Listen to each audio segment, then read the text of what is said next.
of the Word of God. Again, I am so much privileged and thankful for you all, and thank you so much. I praise the Lord for your faithfulness. And Rainy Manong Jr., I just praise and thank God for his life also. Oreno, I mean, allowing us to be here is already a blessing, amen? So, yes, looking forward is really that each and every one of us will be able to know God's will and leading to our lives. Shall we all stand? Tayo pong lahat, tayo tumayo. Let's proceed straightway to our message in 1 Corinthians chapter 15. A very familiar verse in verse number 58, and I encourage you to be able to memorize this because there is always an advantage whenever we are familiar with the verse and even declare them. Okay, verse number 58 of 1 Corinthians chapter 15. All together, Therefore, ready, God. Therefore, my beloved brethren, be steadfast, unmovable, always abounding in the work of the Lord, for as much as you know that your labor is not in vain in the Lord. Father, we praise and thank you again for this opportunity that we can come together. And thank you, Lord, so much for what you have done this morning. And I pray, Father, that again, please enlighten us, enrich our hearts, our mind, Lord, with your words. And again, I submit myself before thee. Lord, please use your servant to be an encouragement to your people. Lord, I love them, and I know that you love them more, and I just trust that you are going to knit us together so that we can advance your kingdom even in this place. We give you back the praise. This I pray in Christ's name. Amen. Amen. Alright, so let us recite the title of our message. Ready, go. Aspire to inspire before you expire. Parang kakaiba nila, no? Okay. So let us just try to understand them because every word has a meaning, okay? Aspire means a strong desire to achieve something that is high and great, di ba? We have all our aspiration. If I'm going to ask Brother Joseph, ano ba ang desire mo sa buhay, Brother Raymond, di ba? You have also yung mga pangarap natin, di ba? So, probably for us to better understand what we mean by aspiration, ito yung nagmo-motivate sa atin, di ba? Perhaps we intend or pray to one day have our own houses. Probably you have already invested your houses, may not be here in Canada, but somewhere around the globe, back in the Philippines, di ba? People have invested to have some vast of land. They have some cars, or our aspiration is to have a good amount of savings. And probably for some, aspiring to have a partner in life, di ba? Bakit pumunta kasi doon? Maybe you thought that coming to Canada will help you get those aspirations, okay? Pero sabi ng iba, papunta pala dito sa Canada ay na-scam pala. Akala ko afam ang hinahanap, di ba? Pero scam pala. Okay, kaya nakakalungkot. But anyway, those are our aspirations, meaning without dreams, without any motivation. So possibly something like it ko ngay, we are likened unto a kite without a tie. I mean a string. It can fly just anywhere. It is something like a boat without rudder, walang direction. So in essence, maganda rin na mayroon tayong aspiration. Tama ba, Brother Raymond? Yes, that is always good. If a person without any dreams, bahala na gang, yeah? Kesera, whatever will be, you see. So it is always. But look at this on the other side. Maybe time and again, one after the other, that I might get, we are trying to get those dreams that we have.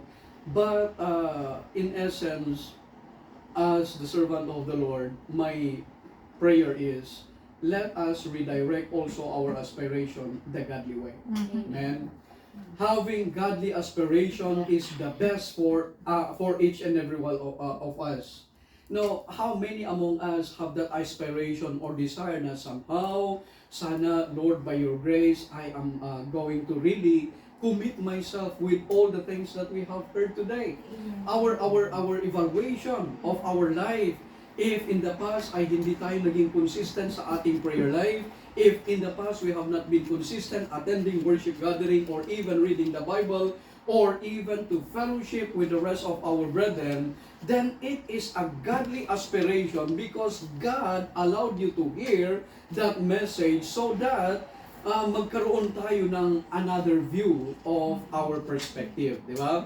In the book of Acts chapter 2, in our message yesterday, it is somewhat said there, verse number 41, and they continued steadfastly in the apostles' doctrine. You see, dividing the bread, hindi lang pagkain na physical, but actually the Word of God. And they continued in prayer and in fellowship. Beloved, it is now my prayer that indeed from this day onwards, kung bakit talaga ako'y nagpapasalamat sa Panginoon, na kung saan man tayo, sinusundan tayo ng Holy Spirit through our pastor, di ba? Parang ganun din ang nakikita ko eh. Na kung I have actually adopted that kind of culture kay pastor, okay? Being with him for almost, more than 30 years now.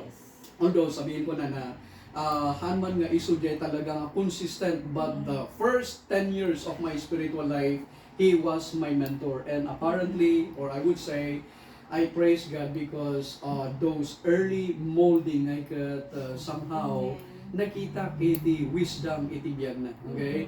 And wherever I went, God gave me also the desire to get connected with these people that I once, okay, have, kumbaga, naging partner in the ministry.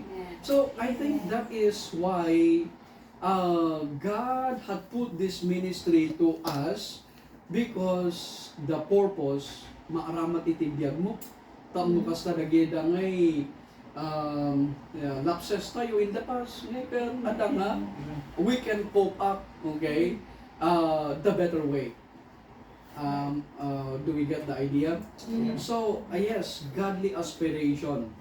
Sana ang buhay natin na parang katulad na noon sa Old Testament, if I remember, doon sa Deuteronomy, kung paano ang Panginoon tinuruan ang mga bawat Hudyo, okay? Yung mga Israelita na sabi niya doon, thou shalt love the Lord thy God with all thy heart, with all thy soul, and with all thy mind. It is recorded in Deuteronomy chapter 6, verse number 5. But come in verse number 7, anong sabi niya? That thou mayest teach it to your children. So, ibig sabihin, parang tayo bilang mga parents, ang idea is, kung minamahal natin ang Panginoon, diligently that we are going to teach also our children. Even if we are sitting, when we are standing, when we are lying down. So, ibig sabihin, our ways of life ay pwede nating ma-transmit sa mga tao na pwede nating ma-influence. Di ba? So, sana yun po ang magiging aspiration natin. And so, the word inspire is, of course, it says there, to excite and to encourage. Aspire to inspire, you see? Yeah, so I hope that the presence of everyone, I would say, you are an inspiration to me, to tell you honestly, you see? What God is doing through you in this ministry, regardless nga, there are a lot of sacrifices that you are to do, okay? Of course, kuna nga ron, we have our own share of sacrifice. But that is actually an inspiration to each and everyone. Tama? So, sana yun din ay tumatak sa ating mga puso because in the long run, we will all soon be graduated from this life. Yun ang tawag sa expire. Tama? Grabe. Mayroon kang expiration. Kung ang pagkain may expiration, but in the Word of God, I don't know if doon sa Ecclesiastes chapter 9 in verse number 10. Ano bang, maalala ko lang, saglit lang parang gusto kong ibasa kung ano ang nakalakad doon, parang wala dyan sa aking outline. Pero it says there in verse number 10 of Ecclesiastes, whatsoever thy hand findeth to do, do it with thy mind. For there is no work, nor device, nor knowledge, nor wisdom in the grave, whither thou goest. O, nag-mention about grave, di ba? So, ibig sabihin, ang buhay natin, darating ang panahon, mamamatay tayo. Di ba? Kaya nga, habang may pagkakataon, sabi niya, whatsoever thy hand find that to do it with thy mind. Ang iba dito kasi, do it with thy mouth. Di ba? Gumagawa nga, pero ang dami namang complain. Di ba? Tapos, murmurs ang ibig sabihin. But I think it is good for us that if and when God gave us the opportunity to serve Him, then let us give Him our best. The Lord God gave His best. He gave practically ang kanyang buhay. That is everything. You see? If you remember in Romans chapter 8 verse number 32, let us recite in Romans chapter 8 verse number 32, because this is where we can be able also to see kung paano ang Panginoon, ganun na lamang ang kanyang pag-ibig sa atin. Verse number 32, ang sabi ng Bible, He that spared not His own Son, but delivered Him up for us all, how shall He not with Him also, what? Freely give us all things. Ang tanong ng mga iba, Lord, God, all these years, I have been faithful or I have been this, but why is it that you are not giving my prayer? You see, I have this desire, but why is it na parang hindi naman dumarating ang mga iniisip ko? To tell you honestly, ang best nga ng Panginoon through His Son, binigay niya ang bugtong niyang anak. How much more if that material blessing ay hindi pa ibibigay sa iyo, diba? It's a matter of time. Be patient. God has His own time, okay, to be able to deliver that blessing. So anyway, every one of us will come to our end. Our life is like a tale. Ang sabi niya sa Psalm chapter 90, parang libro may introduction until may conclusion. Tama? So with that, my prayer is therefore, having this life, let us commit it to be able to be an inspiration before we leave this earth. So with that, ada iti talong banag na kahit ko lang ipakita dito with our message. Okay, the Apostle Paul, when he declared in our text, 1 Corinthians, verse number 58, let me once again read and quote, sabi niya, therefore, my beloved brethren, be ye steadfast, unmovable, always abounding in the work of the Lord, for as much as ye know that your labor is not in vain in the Lord. Amen. Take note of His counsel. Okay? Mayroon tayong tinatawag na advice ng salita ng Panginoon through the Apostle for His counsel. Ang sabi niya, therefore, my beloved brethren. Actually, kung ating titignan with that statement, therefore, alam nyo, mayroong implication yung nauna na mga statement niya. Kaya nga, kung isa-isahin natin from verse number 1, may mga mensahe na ang Panginoon dyan. Parang naiisip ko, parang nandun yung there 1, there 2, there 3, kaya umabot dito sa therefore. Yan. Nakita yung ba James na diyan? Actually, makita tayo naman diyan. Okay? But His counsel is for us not to be movable. That we are going to be strong. Okay? If you are going to ride a car, di ba, it is always a rule dito na mag-fasten ng seatbelt. Yeah. Yes, fasten your seatbelts when riding a car. that is for your security, that is for your safety. That's true. Kasi kung mayroong sabihin natin sudden stop, usually those who are yung sabihin natin nadadamage, nauuntog sila doon sa windshield because of na fastening the seatbelt. Okay? So, mayroong purpose yan. Kaya nga, kahit may sudden stop yan, you are steady. Yeah? Ganon din po ang implication para sa atin. Beloved Christians, let us fasten our seatbelt as we wage war for the ministry of the Lord. Daily in our life, we are waging war against the devil. Our enemy is not anybody. It's not among our brethren. Iisa lang po ang kaaway natin. Tama po ba? It must be the devil himself alone. Why? Because Satan will do his best to deceive. Okay? Yan ang sabi niya. He is going to make his way to make believers to sway from the truth. You see?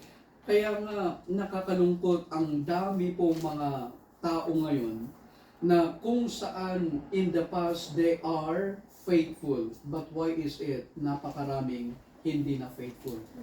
Because they have been deceived. I just want you, if you would, like in Matthew chapter 24 verse number 24, and I quote, you see, it says here, the Bible says, "For there shall rise false Christs and false prophets, and shall shew great signs and wonders, insomuch that if it were possible, they shall deceive the very elect." You see? Nakakalungkot na kung saan marami pong mga Kristiyano ay hindi na po nagpapatuloy na maglingkod sa ubasan ng Panginoon because they have been swayed by Satan. In verse number 7, ang sabi naman sa Timothy, ever learning and never able come to the knowledge of truth. You see? So, I hope that by the grace of God, we are going to stand our ground. Not only that people are being deceived. Actually, in the Philippines today, there are lots of teachings that they are introducing some doctrines that are not biblical. Tama? There are teachings. Kaya nga, I am particular for this nga, let us be very careful even in listening iti Facebook, wano dagida preachings. Kung nadangay ko, okay ako, nagdungagaklangan na iti kastoy. And if you are not careful to those preachers who are bombastic, talaga nga parang true, pero iba naman ang kanilang doktrina. So, kaya si Apostle Paul nagsabi din sa mga taga-Galatia, doon sa chapter 1 in verse number 6, na sabi niya is, iba yung gospel na tinuturo nila. You see? So, let's say for example, there will come a person knocking at your door, okay, with all those pamphlets that they are holding. Nakakatuwa din natin na, di ba? Magyat iti apparel da, and then they will knock at your door. Okay? Lukatang ngay kat ibagada, Jesus Christ is not God. Okay? Di ba, may mga ganun din, I don't know, mayroon doon sa Calgary eh. At one time, when we are about to go to the church, dagito ita, dagito GW, nga i-insist na nga ni Jesus Christ is just but a little God. But anyway, having said that, tayo, okay, tayo po na alam natin kung ano ang totoo, tayo na lang ang magnak-nak sa mga doors nila. Nakakahiya na tayo po ay ninanaknak na kung saan tayo pa ang tuturuan. Yeah? So, yun po ang encouragement natin. Yes, by this age, there are lots of teachings that are not really biblical. And somehow, Satan will do his best also to discourage people. See? That in our own lives, sometimes magiging stagnant ang ating buhay. God forbid. Okay? Sana ay huwag po nating hayaan na ang ating spiritual life ay maging stagnant. Alam nyo ba, kung saan ang tubig na nagiging stagnant. Okay? Di ba? Nung mamingsan nga ito, iso nagida umangot diye. Yeah. Kaya nga, ang buhay natin na stagnant din ang ating buhay. Hindi na hindi na nagiging blessing. Tama? So, don't allow yourself to be stagnant. And for us to be able to move forward, yun na nga yung mga napag-usapan natin kaninang umaga.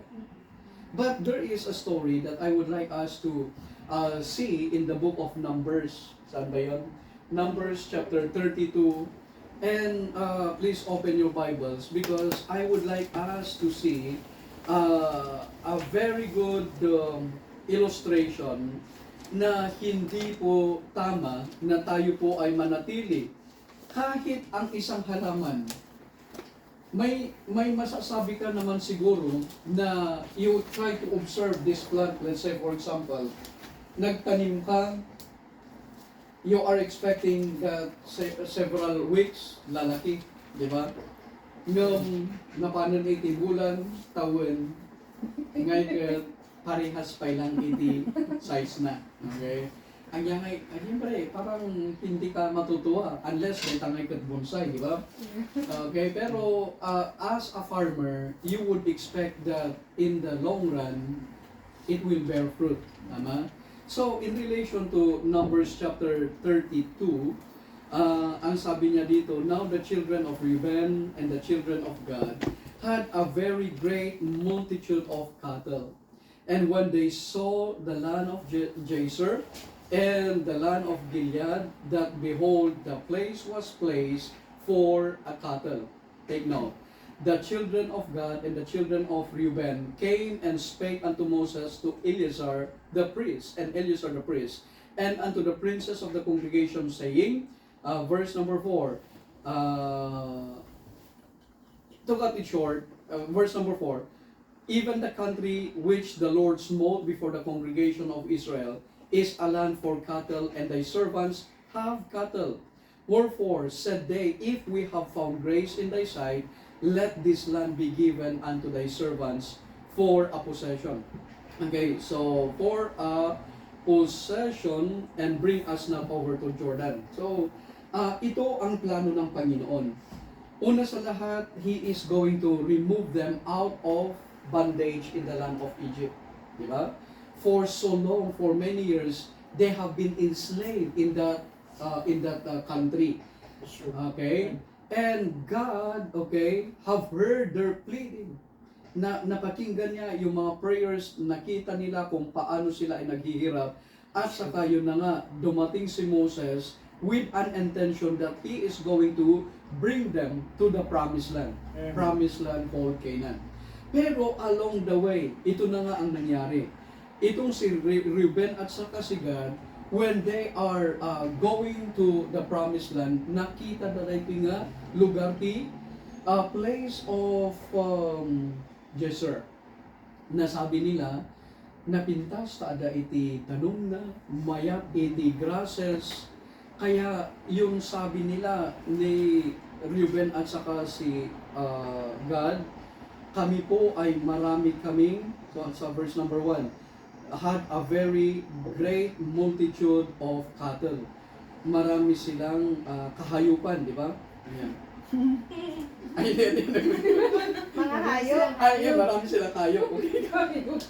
Mahirap talaga ang Tagalog kung minsan. In relation kasi doon sa verse number 7 okay? Moses said, verse number 5, let this land be given to thy servant for a possession. Kung pwede, dito na po kami. Okay? Because of the cattle. Naisip nila yung advantage ng kanilang cattle, hindi yung purpose ng Panginoon na pupunta sila doon sa promised land. Have you noticed that? Minsan, mayroong temporary na seemingly ito na yung blessing. Okay? Pero God has a better purpose. Amen? And so, my advice is don't settle for less. Because God wants you the best. Amen? And so, yan po ang nakita ko, ang promise ng Panginoon, mas nainam as mas maganda. Kaya lang itong si God, pinili nila na kung pwede, dito na po kami. God forbid. Amen? That is yung rebuke ngayon ni Moses, take note in verse number 6. And Moses said unto the children of God, and to the children of Reuben, shall your brethren go to war, and ye shall sit here? Nakita nyo yun?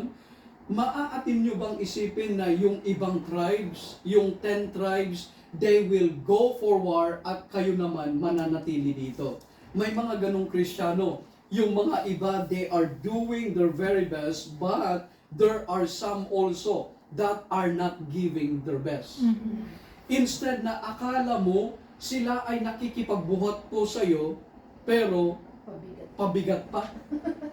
Okay? Parang nakuha mo yun, ha? Okay? Parang ganun, di ba? Numaming sa ngayon, ada itikas jay. And I think in the ministry, this saying, let us all together work out in the advancement of God's kingdom. No matter how menial our purpose or kung ano man ang pwede nating maitulong in the eyes of God, it would be great. Amen? So, let us not be a discouragement kasi yun po ang trabaho ni Satan. Number 1, to deceive, to discourage, and ultimately to destroy the believers. Amen? I mean, sana huwag po darating sa ating mga buhay na ang buhay natin ay hindi nakagamit-gamit sa Panginoon. Yan po ang nangyari kay Demas. You see? Ito, they stop, okay, in their service to the Lord. For us to be very particular of that statement, I invite you doon sa 2 Timothy chapter 4 in verse number 10. Please follow me with this because without us understanding the ways of the devil, alam mo, mas mahirap natin alamin kung ano ang dapat nating position. So, in verse number 10 of 2 Timothy chapter 4, let's read together. Ready, go. For Demas hath forsaken me, having loved this present world, and is departed unto Thessalonica, Crescens to Galatia, Titus unto Dalmatia. Okay, so sana ito po ang magiging commitment natin bawat isa sa atin, walang iwanan. Amen? Amen po ba? Amen. Okay. Kung convinced kayo, say with me, Amen. Amen. Kasi dito sa mga believers, maraming mga Demas, di masyadong nag-a-attend, di masyadong nagpe-pray, di masyadong nagbibigay, or whatever, di ba? Ganyan si Demas. Okay? So, kaya sabi ko nga, sa trabaho ng Panginoon, let us be an encouragement. Let us not allow the devil to deceive, discourage, and to destroy, or even to stop us. So, yan yung counsel ni Apostle Paul. Ngayon, ang challenge, letter B, his challenge is for them to advance.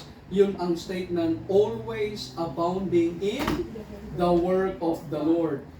Marahil napakinggan nyo na kaninang umaga, ang purpose natin, sabi ko nga kanina, it's not only to survive the ministry, but to thrive. Hindi po lang masabi na mayroon tayong Bible study. Hindi lang para masabi ng mga tao na mayroon tayong gawain, tama? But I hope na ang gawain natin talaga, when they are going to hear about MIBBC, that it will sound forth like to be an encouragement to all other ministries. Di ba? Nangyari yan sa Thessalonica, okay? Na kung saan that their faith has been sounded even into the uttermost part. You see? Kaya nga kung sakaling there will come a time, mapapakinggan ng mga kapatiran natin sa Pilipinas ang ministry dito sa Toronto. You don't know, okay? Don't you realize they are blessed na si Brother Joseph, si Brother Raymond, sila na ang tumatayong nagpe-preach, naglilid ng music. Amen po ba? Nagpe-preach yan sa kung saan talaga naman. I mean, these are opportunities. Amen? Of all those years, dito na natin nagagamit yung mga natutunan natin. You see? And all these ladies, one after the other, you have actually touched the heart of many people. across the globe. You see? So with that, that is what I would like us to be able to see. Because in the ministry, alam nyo yung nabanggit ko nung kahapon sa Acts chapter 1 verse number 8, that the ministry is perceived like that ye shall receive power, and that ye shall be witnesses both unto me in Jerusalem, Judea, Samaria, and unto the uttermost part of the earth. You see? So God will surely bless our endeavor. And remember, sino ang ibibless ng Panginoon? They who follow Him, they who are faithful, they who are fruitful, they who are filled with God's word and the finisher. Amen. You see? Yes, I believe in one of our Bible study, nabigay ko din itong message na sana yung point dito sa finisher, sana hindi lang tayo good starter. Amen? This ministry have been started na kung saan sana sa pagdating ng Panginoon, nandun pa rin tayo. Amen? Hallelujah. You see? Amen. Let us be encouraged. Let us advance His kingdom, because in the long run, we are entitled for His blessing. Amen. His conclusion, the assurance that your labor is not in vain. Amen. Nakakatuwa sapagkat ito po ay lahat ng mga ginagawa po natin ay may kaukulang blessing ang Panginoon. Why? Why that we need to aspire to inspire before we expire? Number one, because we are preaching the right saving gospel.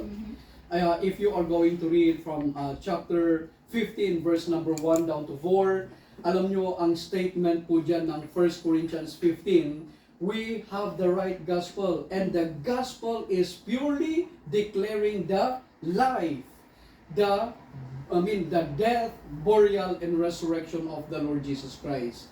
Yan po ang gospel, hindi po ang buhay ng ibang tao, kundi ang buhay lamang ng Panginoong Jesucristo. And that is our message today. Amen? And I am praying that whoever that will stand before this pulpit, wala pong bida, kundi ang Panginoong Jesus lamang. Amen. Amen? Kaya, yes, I trust and I believe these preachers that we have, Brother Raymond and Brother Joseph, it is a challenge for us to be more intimate with the Lord Jesus Christ, because that is the story that we always share. Amen? Yun lang po, okay, about the saving gospel of the Lord Jesus Christ. Number two, because of the powerful resurrection of the sovereign and great God. Alam nyo, kung hindi kaya nag-resurrect ang Panginoon, do you think there is a point na mayroon pa rin tayo dito? Okay? I would tell you, kung namatay ang Panginoon, He might have been born, He might have been crucified, pero hindi siya nag-resurrect, wala pong relevance ang ating message. Tama? But because the Lord Jesus Christ have been resurrected out from the grave, please read the whole chapter from verse number 6 down to verse number 57. Much that I would like to be able to one by one nga basahin dagito ita. Pero napintas nga makita tayo. Amuyo ba nga iti resurrection ni Jesus Christ, this will validate, it will vindicate that what we are doing, every sacrifices that we are actually giving, ngay kat ada ti namnaman na. Okay? What then, Pastor? Anya dagiti evidences that the Lord Jesus Christ indeed have resurrected.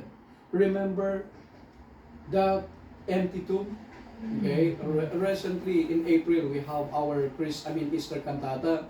And these are just but some of the things that I have shared in Calgary.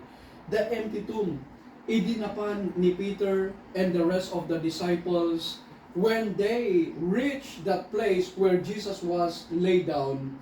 It was open. The stone was rolled away, and when they went inside, they have noticed that the tomb is empty. Amen? So that is actually a declaration that indeed the Lord Jesus Christ have been resurrected. Even the angels declared na bakit nyo hinahanap, okay, ang taong, who have been resurrected. Jesus already told them that He is going to put to death and will live again. Kaya doon sa Matthew 20 verse 18 to 19, or in other verses, the angels have actually declared that He is not in the tomb. The enemy's theory. Alam nyo, yung mga enemies, sabihin ko lang, doon sa latter portion ng Matthew, alam nyo ang mga testimony ng mga sundalo na nagbantay doon sa tomb. Okay? Nung kami ay nakatulog, sabi nila, ay pumunta yung mga disipulo at ninakaw yung bangkay ng Panginoon, okay, ni Jesus Christ. And what they confess ay sabi naman ng mga pari, huwag niyong sabihin na ganyan, okay? We are going to give you a good amount of money. Have you read that in Matthew chapter 28? Kumbaga parang sa ngayon sa Pilipinas, may mga maleta ng pera. Okay? Maleta ng pera. Pero ang sasabihin nyo, ninakaw. Ayan yun. Ang sasabihin nyo, ninakaw, hindi nag-resurrect. Okay? And that same story was declared even until now. Na kung saan yun ang pinaniniwalaan ng maraming tao. Pero alam nyo, kung tayo po ay nag-iisip, I would say na yung mga givings natin na binibigay natin para sa mission, honestly, because we wanted the real story be declared to all people. Tama? Kaya nga, mayroon din tayong support sa mga missions outside the Philippines or even in the Philippines. Napakaganda, mayroon tayong program na it is called Antioch Global Ministry. Mayroon tayo, makikita nyo dyan. Na kung saan ay ang church natin sa Calgary, dito sa Toronto, we are partners para kung saan yung mga giving natin ay makatulong sa mga missionaries so that they can go around and be able to declare the message of salvation. So, maybe I would like to share this also. As young as our ministry, we have what we call it missions giving. We call that the Antioch Global Ministry giving. Ito po. Alright? Thank you for sharing this. Ang church natin sa ngayon, maraming mga churches in all different places ng ating bansa, mapapunta sa Luzon hanggang sa south of Mindanao, ay mayroong sinusuportahan. This is just but part of the mission works that the IBBC and NBBE is supporting. Okay? Mayroong mga foreign missions and doon naman sa baba, actually it's about 50 mission works that is being supported by both of this ministry. Ito yung mga mission partners, ibig sabihin ito po ay mga participant doon sa pagbibigay ng fund para matulungan ang mga mission works na ito. Maybe I will put there the MIBBC. Okay? Amen po ba? Okay. Kahit kunting amount, okay, don't you realize that $1 or let's say $10 that we could be able to give can support a pastor so that he can go and perform his work. Amen? I mean, imagine na lang po natin na ganito, God placed us into this situation so that we can be of help.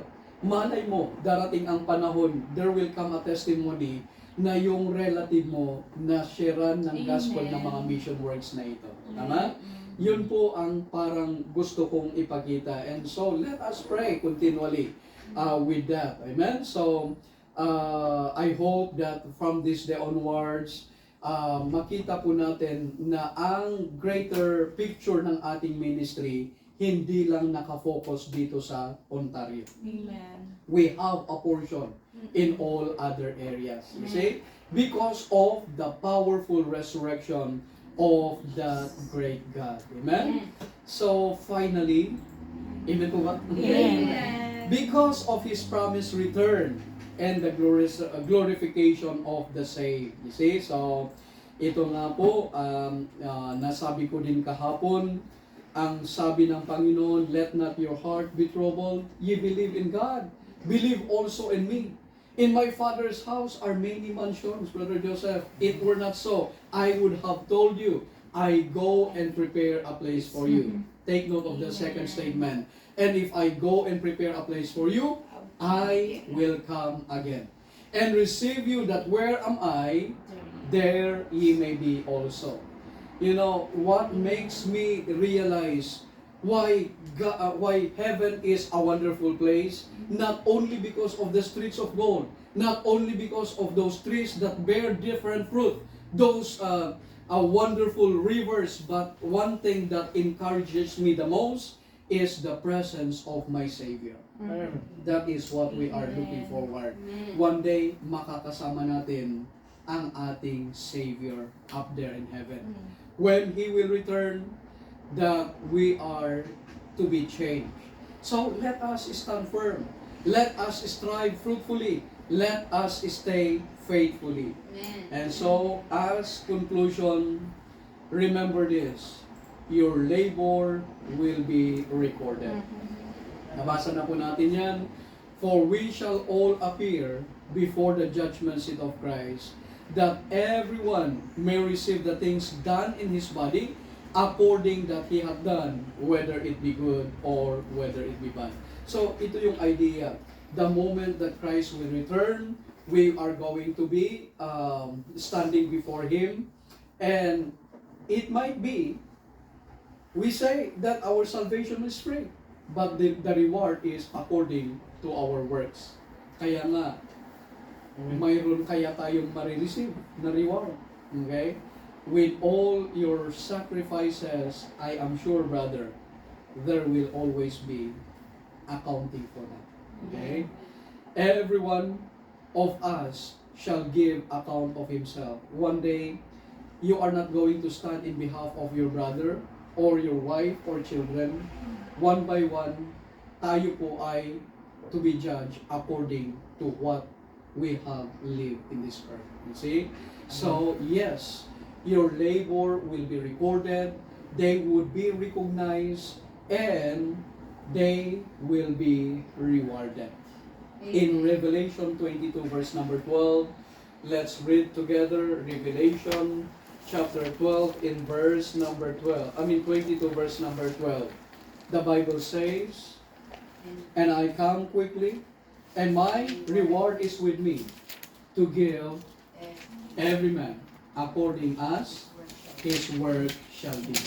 Amen. So, ito na nga yung challenge. Nabigyan tayo ng pagkakataon. Amen po ba? Through this ministry, ay dito na natin ibigay ang best natin. Well, most likely, because also of the promised reward that we are to receive. If you are going to bring up that further, actually, ito na yung na-mention ni Pastor last Sunday. Hindi ko na i-mention kasi na-message naman na niyan. Okay? The 5 crowns that a believer will be receiving. So, I am so much happy that we have the opportunity to serve Him faithfully while we can. Amen? So, once again, ang challenge na ating napakinggan sa ngayon, and I quote once more our text in 1 Corinthians 15:58. Let's recite. Therefore, my beloved brethren, be steadfast, unmovable, always abounding in the work of the Lord, for as much as you know that your labor is not in vain in the Lord. Amen? Will you commit now to aspire, to inspire, before you expire? Amen. Father, thank you so much. Thank you so much for tonight. Thank you, Lord God, for the message that you have given us. Yes, it is a blessing that you are giving us the opportunity to be used for the advancement of your kingdom. Lord, what we desire is really that our life will be used for your ministry. So God, I pray now that you will bless each and every one. I think it is just but good and proper that we are going to respond from this word. Will you really make yourself to be an inspiration to others? If that is your prayer, why not ask God, Lord, please help me so that my life will become an inspiration to others. You just don't realize that impact that you are going to leave, especially among the younger believers. Will you commit before God